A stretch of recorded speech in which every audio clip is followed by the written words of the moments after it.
vous avez organisé la semaine dernière une conférence sur le plafond de verre qui empêche les femmes d'accéder aux responsabilités dans les entreprises. Alors il y a 16 grands groupes, une quinzaine de grands groupes qui a signé une convention. Est-ce que c'est suffisant? Est-ce qu'il ne faut pas des mesures plus contraignantes finalement, comme on le fait sur les listes électorales, notamment municipales qui approchent, une règle qui fixe une parité dans les instances de décision des entreprises?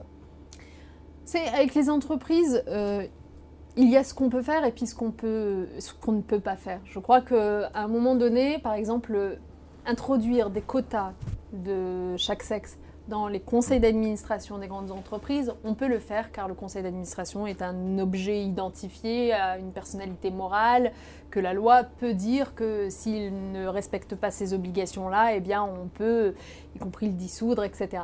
En revanche, s'agissant des comités directeurs, des comités exécutifs des entreprises, qui sont des lieux importants de pouvoir, très peu féminisés. Hein. Je rappelle quand même que c'est 8% en moyenne dans les plus grandes entreprises de femmes.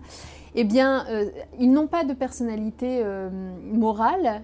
Chaque entreprise s'organise comme elle le souhaite. Parfois, il y en a 7, parfois, il y en a 12, parfois, il y en a 40.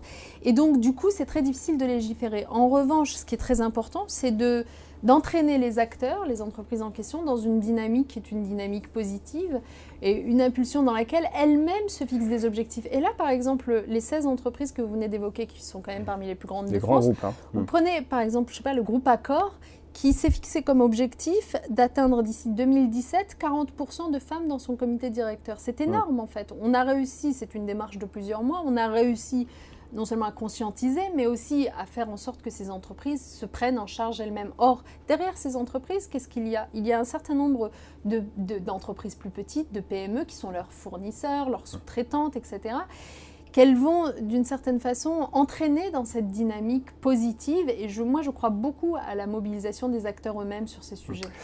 Sur cette question du plafond de verre, il y a aussi une question bien particulière qui a été soulevée par nos consoeurs du Journal des femmes récemment, c'est la grossesse. Le Journal des femmes a publié une étude disant que la grossesse était manifestement un frein pour la carrière professionnelle des femmes. Est-ce que sur ce point précis, des pistes sont envisagées?